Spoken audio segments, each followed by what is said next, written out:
Last unit. Yes, you've made it. You're still here. Great job. I'm proud of you. Hopefully this last unit is the best experience of this class. Not only is it last, but in my opinion, it is the easiest of the units that we have. So hopefully we will all finish strong with a good grade. I'm excited for you. All right, so you got your sheet in front of you. What we're going to do for the first two sections of this unit, there's only 4 sections in this unit, so that's good news. First 2 sections, we are going to solve systems of equations. If you have taken intermediate algebra, then you have seen the first part of this. So it should be a nice breather from all of the new stuff we've been doing. We're going to solve some systems of linear equations. In this first section, there's only one new bit. So my first thing is just to remind you, because I know it's been a while, what a system of equations is. And so if you look down here at example 2 or exercise 2, a system of equations is when I have 2 or more equations and I want to know what they share. I want to know what the solution to the whole system is. I don't want to know just what the solutions to this top equation are, because there's lots of them. I don't want to know what the solutions to the bottom one. I want to know together what the solution is. So the first examples we have are just pictures to represent. So physically, on the picture for example 1, what represents the solution to this system of equations? Where they meet. We've seen this before. We've done this previously with slightly different notation. So my first thing to you here is in this section, we have kind of a little bit of a notational difference than what we've done previously in this class. If you remember, previously in this class, when we have seen graphs, you have been asked the question like this. Tell me, where is f of x equal to g of x? Okay, we used function notation. And in the case of function notation, then we said, okay, I want to know what the x value is. So the answer that you gave me was the x value that had the y values that were the same. But now when we're talking about systems of equations, we are going to do a slightly different notation. We're going to give our answer as a point, okay, not just the x value this time. And so on this graph, you told me already the answer is where the 2 graphs overlap. So that's this point right here. And so what that looks like is it's the point -1, -2 in the x direction, and then up 1. So the way that I'm going to write my solution is as a set. It is the solution set that contains the point -2, 1. Hey, Perkster, why am I writing a solution set? Well, because sometimes we could have an empty set, so no solution. Sometimes I might have more than one point. If, for instance, I had a parabola and a line intersect, that could happen in more than one place, and we'll talk about that in a little while. So real quick, just because I want to make sure you're awake, please write down the solution to exercise 1.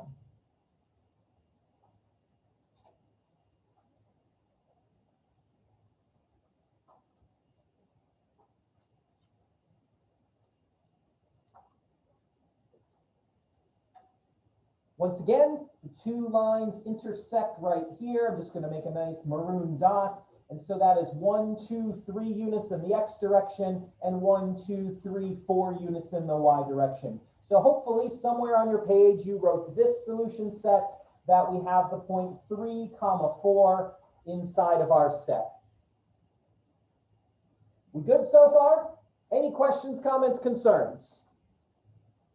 Okay, well, not all of them. I'm going to give you a picture. The pictures are limited because what happens if the answer doesn't occur on the whole numbers or the integers? How do I do that? So there are 2 methods to solve our systems of equations. I'm going to go through both of them. They both have their appropriate uses. The first way we're going to solve is by substitution.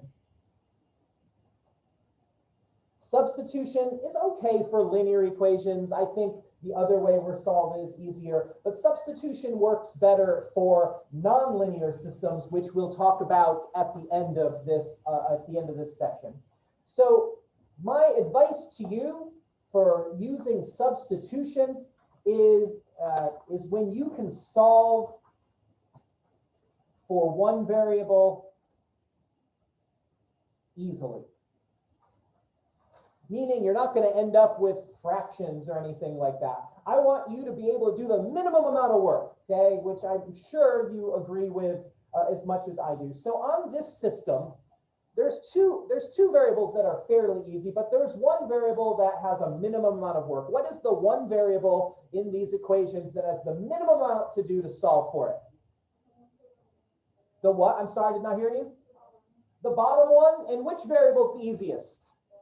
Solving for the y. Now the x, you're right. The x is not too much more difficult, okay, because it just has a negative in front of it.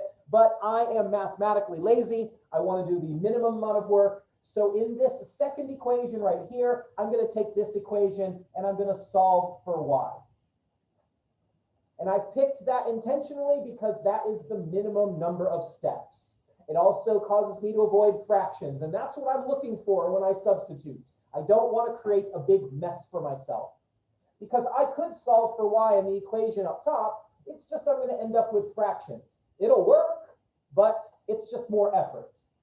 So I'm going to solve for y here in this equation. That means I'm going to add x to both sides, and what I end up with is y is equal to x plus 3. Everyone with me on where I got the y equals x plus 3? I don't want to lose you at this point in the problem. This is why this is called substitution. I am now going to take that equation and I'm going to say, okay, anywhere I see a y in the other equation, I'm going to substitute, substitution method, I'm going to substitute x plus 3. So I'm going to go up to this equation up top, and wherever I see a y, I'm going to substitute x plus 3. So here we go. The top equation is 3x plus 2 times y. So instead of writing a y, I'm going to write a parentheses, equals 11. And here's the substitution step. Instead of a y in this top equation, I am going to substitute x plus 3. If you followed along there, then there's nothing else I have to tell you about the substitution method. Are we all on the same page on how I've got the x plus 3 where I've got it? All right, the rest of this is all downhill. I'm just going to do a little solving. I'm going to distribute that 2. So I have 2x plus 6. I'm going to collect my like terms. 3x and 2x is 5x. I'm going to put the 6 on the other side by subtracting it. So when I subtract 6 from both sides, I get 5x is equal to 5. And then last but not least, I'm going to divide both sides by 5, and I get the x value as 1. We're almost done. You've done 85% of the work. All that remains is to remember the solution to our system is a point. I want to know what the values are, the x and the y. So I'm going to take this x equal to 1. What am I going to do with the x equal 1? Plug it in. You can plug it into any of the equations, but the easiest thing to do is just to plug it in here for this one that's already solved for y. So here we go. Now I've got y is equal to 1 plus 3. So 4, and now I've got a big mess here so that when I'm grading your test, know exactly what you mean by the answer. I'm going to come over here and I'm going to write my solution set. The x value is 1, the y value is 4, and that is my solution.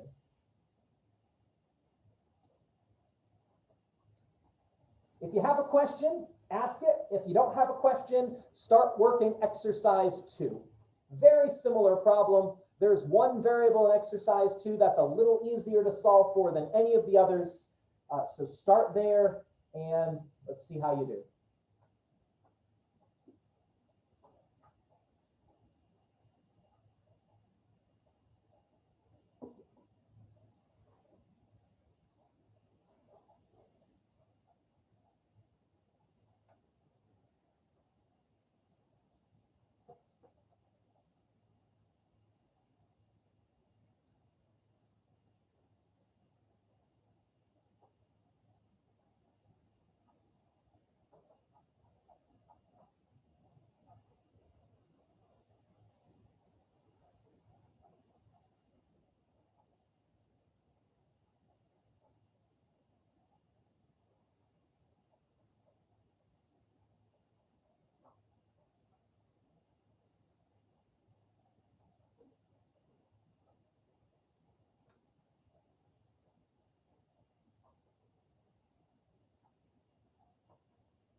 So there's one variable in these two equations that is a little more lonely than the others. What is going to be the simplest thing to solve for on this problem?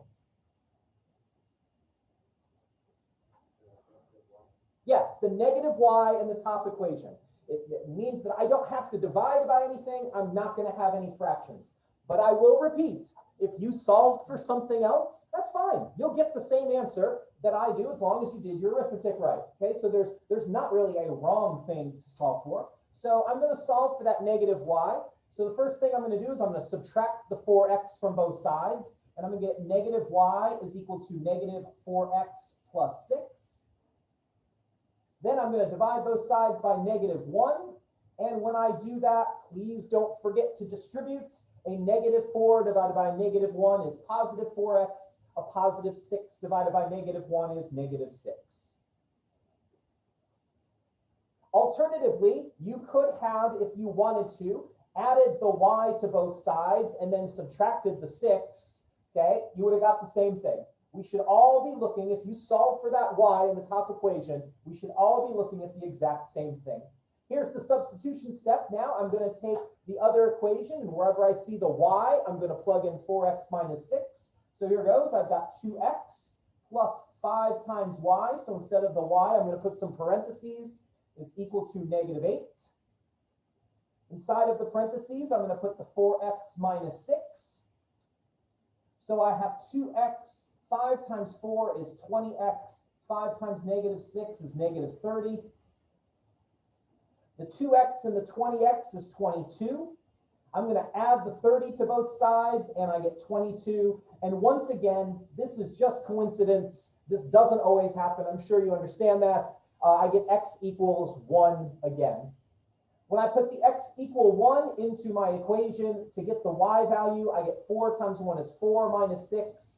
So the y value that corresponds is negative 2. Woohoo! I'm almost done with the problem. 1 comma negative 2, that is the solution. I don't want to rush through this, but I'm done talking about substitution with linear equations, unless there's a question.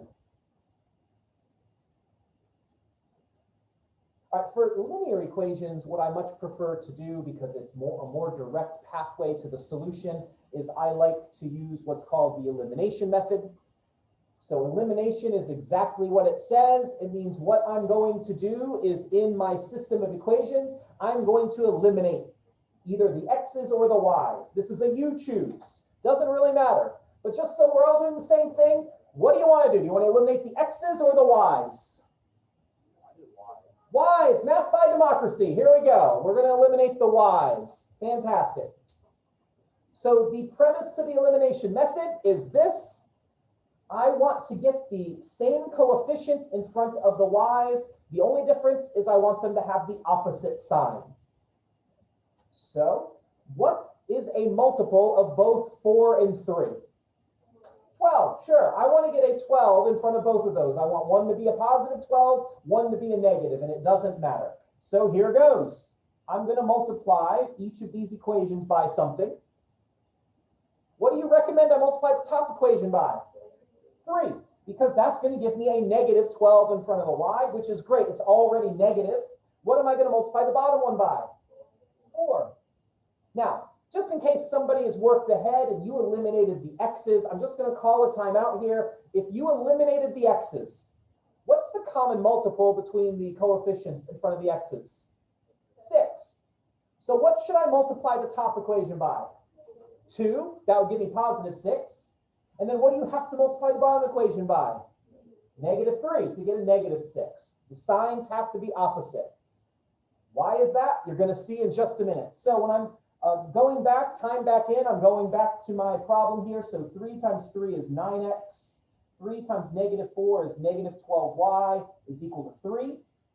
4 times 2 is 8x. 4 times 3 is plus 12y. 4 times 12 is 48.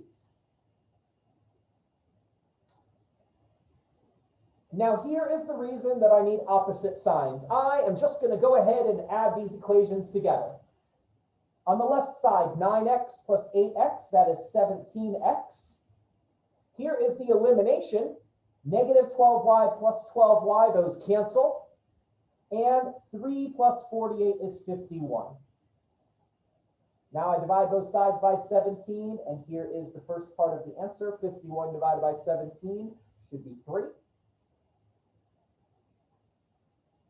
And the last thing to do is pick one of the equations at the top, substitute the x equal to 3 to get the y value that corresponds. Mr. Perkins, does it matter which equation I pick? It absolutely does not matter. And if you want to test me, you pick the other one. I'm going to use the top equation, and I'm going to put x equal to 3 in. So if anyone wants to, pick the bottom. We should get the same exact y value. So here goes. In my top equation, 3 times 3 is 9, minus 4y is equal to 1.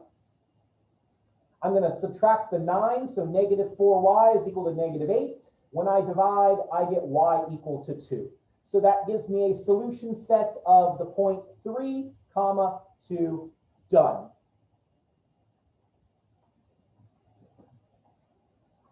All right, so take what you've just seen there. Again, I'm pretty sure for most of you this is a review, but if it's not, please don't hesitate to ask any questions. Do exercise 3. Same thing. Just so we're all doing the same thing though, so when I do my work, what are we going to do? Eliminate the x's or the y's? Let's eliminate the y's.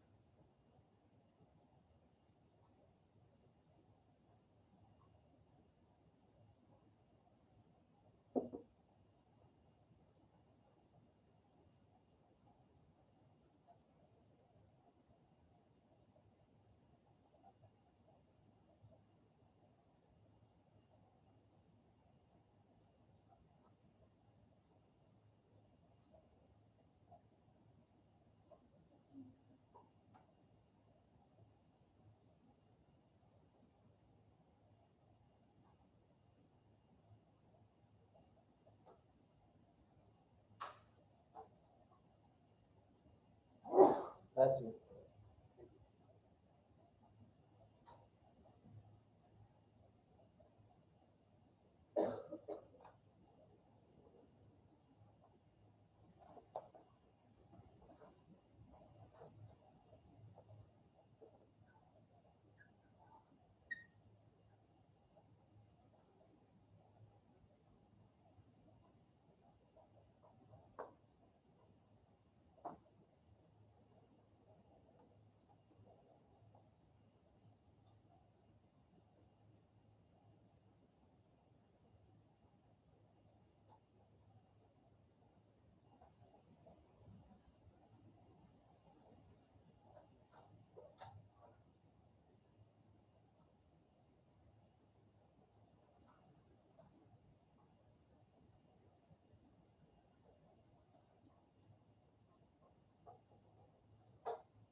All right, so let's go for it.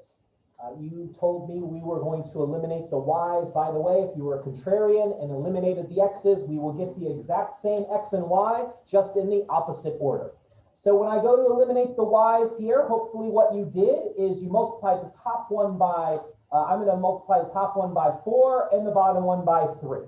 That's going to give me, again, because I wasn't super creative, this the common multiple in front of the y values. So 4 times 2 gives me 8x. 4 times negative 3 is negative 12y. 4 times negative 7 is negative 28. 3 times 5 is 15x. 3 times 4 is plus 12y. That's the most important part. And then 3 times 17 is 51. When I add things together, 8 and 15 is 23x. The y's cancel, which is good. And then negative 28 and 51 turns out to be, it looks like 23 if I'm subtracting in my head while talking. All right. So x equals 1. Just trying to keep the numbers nice and simple as we're doing this, as you can tell. Again, it does not matter which equation you pick. I'm going to use the top equation here. And so when I put the x equal to 1 in, I get 2 minus 3y is negative 7. Subtract the 2. Divide by the negative 3.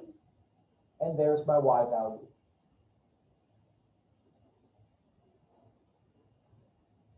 Anybody get something different that we need to talk about before we move on? All right, flip over to the second side, exercise 4. Please solve that by elimination.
All right, I'm going to get started. If you're not done, just keep working. Check your work with mine. I neglected to tell you what variable to eliminate.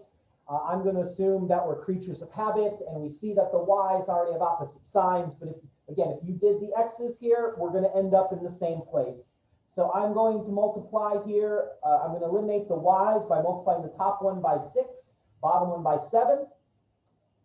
And so here goes. 6 times 6 is 36x. 6 times 7 is 42y. 6 times negative 2 is negative 12. The bottom equation, 7 times 7 is 49x. 7 times negative 6 is negative 42y. And then 7 times 26, it's too early in the morning to do that mentally. So 26 times 7 is 182.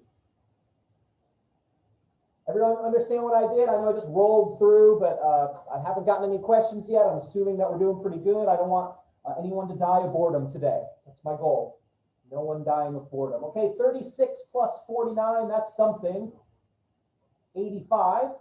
The y's cancel out, and then I have 170 on the other side. And so my x value here is 2. Pick whatever equation. I'm going to use the bottom one just to be different this time. So when I put 2 in, 7 times 2 is 14. Minus 6y is equal to 26. When I subtract the 14 from both sides, I get negative 6y. Uh-oh, the pen is not being my friend. Drastic color change here. All right, so negative 6y is equal to 12, so the y value is negative 2. So my ordered pair is 2, negative 2, and I put some squigglies around it, and I'm all excited that I'm done with the problem. Questions, comments, concerns? All right, try exercise 5.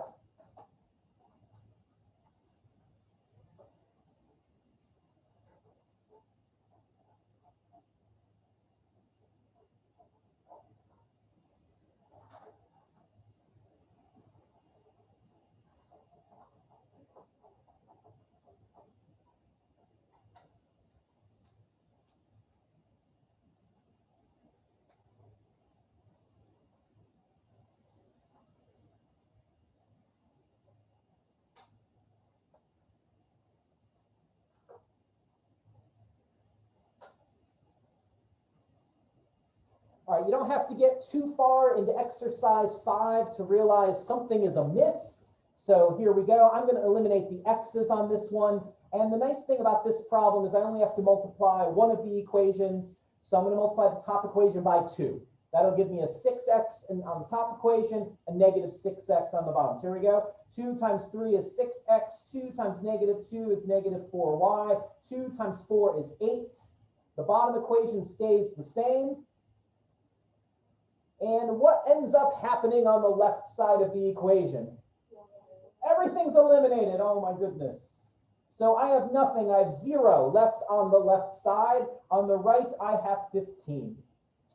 Well, way earlier in the course, we learned that this is called a contradiction. There is no solution to this. As far as my system is called, this is called an inconsistent system.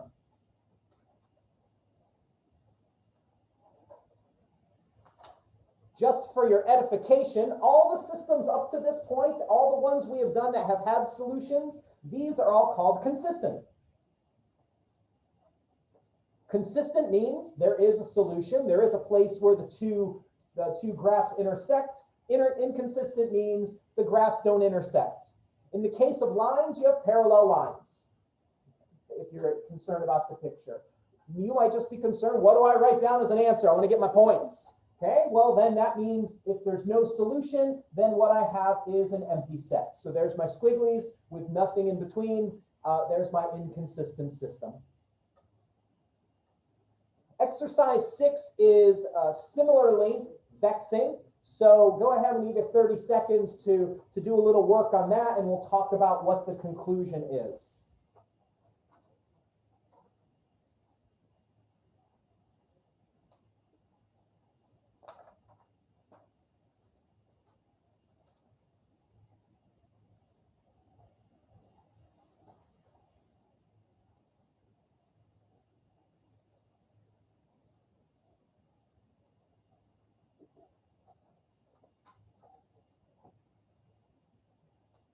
All right, so while you're still working, I'm going to eliminate the x's on this. And I notice, again, I only have to multiply one of the equations. So I'm going to multiply the bottom equation by 2. That'll give me a negative 8 in front of the bottom x. There's a positive 8 in front of the top x. We'll be able to eliminate. So the top equation, I am not doing anything to in this problem. The bottom equation, I get negative 8x. I get positive 2y, and then a positive 4. The only difference on this problem and the previous problem, the thing that's the same is everything on the left cancels again, so that's eliminated. The difference on this problem is so does the stuff on the right. I've got nothing. Well, again, we learned way back in the past that this is what's called an identity. This is always true. As far as my systems of equation, this is called a dependent system. What it means is we have a multiple of the same graph. Okay, those two lines that we started with, they're exactly the same. It means they intersect everywhere.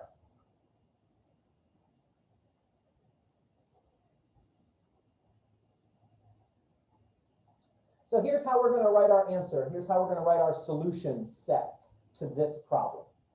Okay, so I am going to, in my solution set, I'm going to say, okay, the solution starts with any x you can pick, because all of the points on these lines have an x value.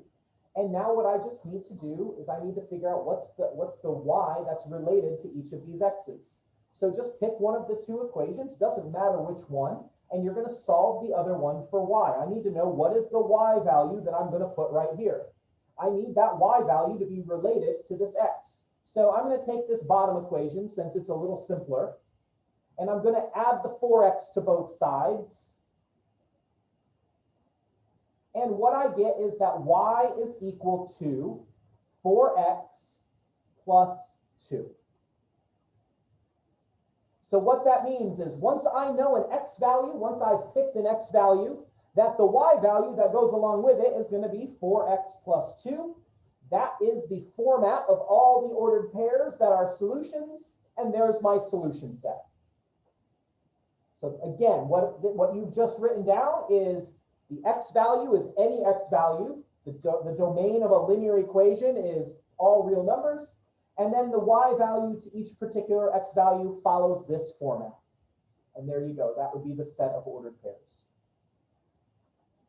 That's all I have to say about linear systems. We're going to roll to the finish line of this section. I've just got one more example for myself and two more for you.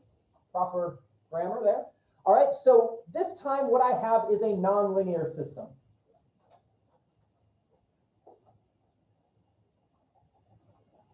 What it means to have a nonlinear system is at least one of the equations is not aligned. In this case, it's the top equation.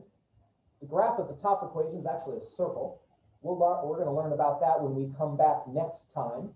Okay, we're going to talk about circles. We save it for the end because circles are not functions, but we do want to talk about them a little bit. And so what I want to know is, where does this circle and where does this line, where do they intersect, if at all? So the easiest way to solve nonlinear systems is to use substitution. That's why I reviewed it with you with the familiar situation of a linear system. So what I'm going to do is I'm going to solve this equation just for the easiest thing possible because I'm lazy. So I'm going to solve for the x of this second equation. So I'm going to add y to both sides. Again, if you have the question bouncing around in your head, could I have solved that bottom equation for y? The answer is yes, super, everything will work out the same. So I end up with x is equal to y plus 2. Same thing we did with the linear systems. I am now going to take this equation, and wherever I see an x value in the other equation, I'm going to substitute y plus 2. So the other equation starts off x squared. So I'm going to put some parentheses, squared, plus y squared equals 4. Now, just like I said, wherever I see that x, I'm going to put y plus 2. So I'm going to put y plus 2 in this parenthesis. Now, don't let me get ahead of you. Okay, there's a little bit of algebra we have to do, a little busy work. But if you got that, you've got the main step. Are we good so far? The rest of this, don't forget, again, this is the most common mistake on this test we've got coming up. It's not knowing what to do. It's not executing the algebra, the introductory algebra properly. Don't forget to FOIL this. To multiply y plus 2 times y plus 2 and do your first, your outers, your inners, your lasts. And what you're going to get is y squared plus 4y plus 4.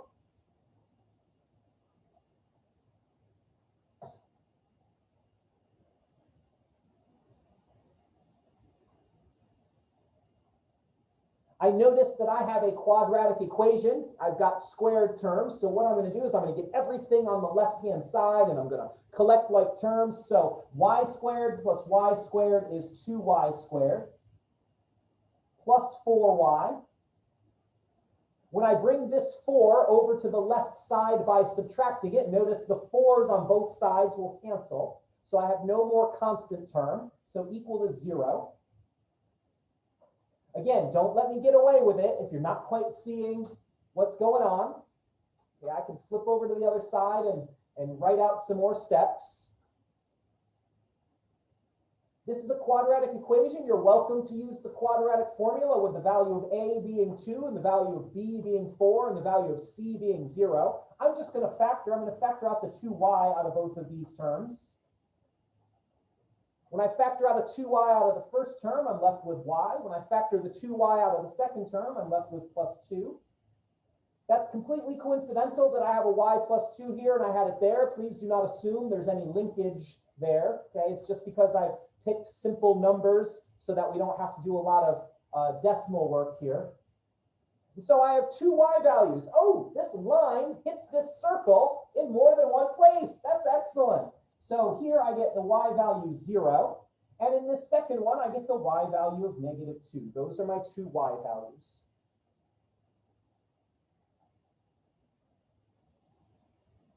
And now I'm going to take each of those y values, just like we did before. I'm going to go back up here to this equation, and I'm going to get the x value that corresponds with each of them. So when I put the y value of 0 in right here, I've got x is equal to 0 plus 2. So the x value is 2. So that means my first point that is a solution is the x value 2 and the y value 0. Again, where did that come from? I took the y value 0 and I plugged it into this equation right here. So these two go together. The y value 0 goes in and gives you the x value 2. There's your first point. The second y value is negative 2, so I'm now going to take the y value negative 2 and put it here. So I get x is equal to negative 2 plus 2. And so then the x value is 0. So my second point is the point 0 and negative 2, and there is my solution set. The point 2, 0, and the point 0, negative 2. Now, I know that's a little more complicated, so what I'm going to do is I'm going to leave that right there on the screen so that in case you're not finished writing down, if any question occurs to you. Exercise 7 is almost the identical problem. I just changed a couple numbers so that you could go through and have the tactile experience of solving exercise 7 yourself, and we'll compare notes in just a minute.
I'm going to get started on this. If you need me to stop, if you need me to re-explain something, please. I know that this is probably the new part of the section for most of you, so questions are natural, okay, as you're learning this. So here, I just want to do the easiest thing possible to avoid steps, so I'm just going to add the y to both sides and have x is equal to y plus 1.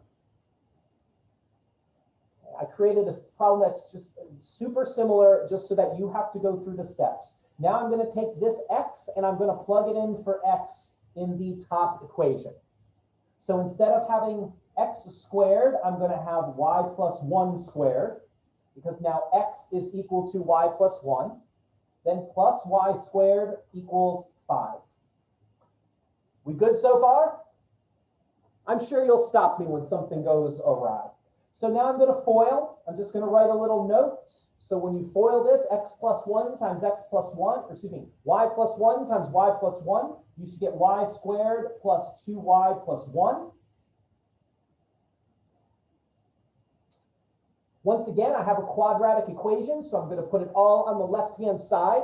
So the y squared plus y squared is 2 of them, plus 2y. And now I bring the 5 over by subtracting it, and I get minus 4. You don't have to do this in your effort to factor or use the quadratic equation, but I am going to factor out the 2 since they have a common 2 and use the slightly smaller numbers. So I'm going to factor out a 2 here.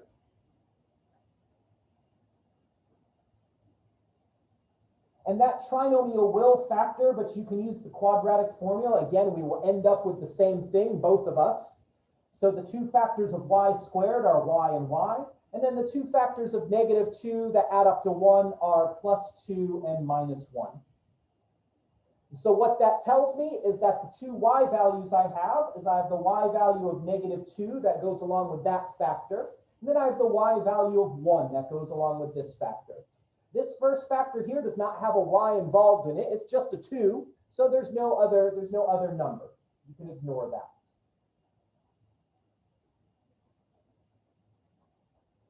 So to finish this up, if the y value is negative 2, well then what x value goes along with it? So for the y value negative 2, the x value is x is equal to negative 2 plus 1. So the x value is negative 1. So the first point you should be staring at is negative 1 comma negative 2. If the y value is 1, then the x value is going to be x is equal to 1 plus 1. That's 2. So the second point is 2 comma 1. Here's my solution set. You might be saying, hey, Perkster, is it always going to be the case that my points are going to be similar and they're going to be negatives of each other? No, that is just a result in these 2 problems because I've picked things with relatively simple numbers. So that's why it looks like there might be some relationship there when there's not. Okay, last problem for us. What I've got here, you don't need to know this. I've got a circle and what's called a hyperbola. If you take pre-calculus, you will see all this and you'll have a great time with it. If not, you're going to just be done with math, and that's a good thing too for some people. Okay, so what you're going to do is this. Okay, I'm going to give you a couple minutes to try to sort through and make as many steps as you can. We're going to substitute here, but this time the substitution is not going to be for x or for y. What I'm going to do is I'm going to solve this one for x squared. And notice both equations have x squareds in it, so I can just make that direct substitution. So give it a try. Give it your best effort. I would work with this bottom equation and solve this right here. Solve it for x squared, and then substitute that into the top equation. And make as much progress as you can. This is a slightly different problem, so if you don't get all the way, that's okay. Nothing wrong.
right, just in case you're not getting this, I don't want to leave you to struggle with it too much, but I did want you to see something different than the circle and line. So we've got this, and we're going to get a fun number of answers, so it's going to be great. So I'm going to add the y squared over here and get x squared equals y squared. So you have an option here. This is pretty relaxed equation, just x squared, y squared. And so what you can do in the top equation, I'm going to do just what I said. I'm going to substitute for the x squared, but you could have done it for the opposite. We will get the exact same answers. So now what I'm going to do is I'm going to now substitute here for this x squared. So this says wherever I see an x squared, I'm going to substitute it for a y squared. So what I have here is I'm going to have y squared plus y squared equals 8. So even if you didn't see it before, are we kind of on the same page now? Y squared plus y squared is 2y squared. You're welcome to factor, but what I'm going to do is, since I've just got a y squared equal to a number, I'm just going to use that square root property that we talked about way back long ago in this class. I can just take the square root of both sides of this. So the square root of y squared is y. And then the one thing that you have to remember whenever you impose the square root on the problem is, how many answers do I get? 2. I get a positive and a negative 2. You would have gotten that if you had brought the 8 over and factored and used the quadratic formula. Either way, we all should have these 2 y values. So now, if I take the y value positive 2, I'll start with that one. And now I bring it up to this equation. X squared is y squared. So here's what I get. I get x squared is equal to 2 squared. Well, that says x squared equals 4. Once again, I'm going to take the square root of both sides. And we get an enormous number of answers now. I get x is equal to, again, positive or negative 2.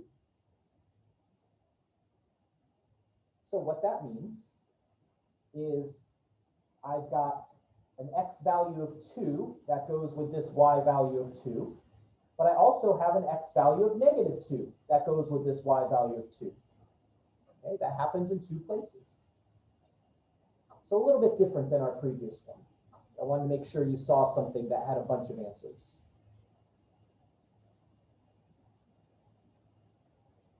And then on the other side, I'm going to take now the y value negative 2, and I'm going to do the same thing.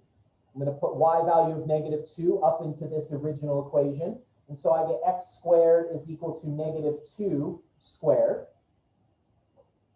Once again, that says x squared is equal to 4. We go through the same process. Square root of both sides. And I get x, again, is plus or minus 2. And so that tells me that I have an x value of 2 that goes with the y value of negative 2. And then I have an x value of negative 2 that goes with the y value. So there are 4 intersection points on this graph.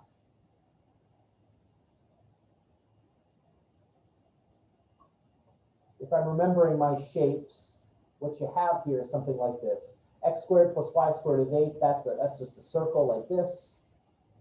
And then the x squared minus y squared, that's a graph that looks like this. And that's why you have 4 points as your solution, is you got that weird looking, that's called a hyperbola. Again, you'll learn about that at a future point if you're continuing your math journey. But other than that, that is the end of this section right here. So stop this recording.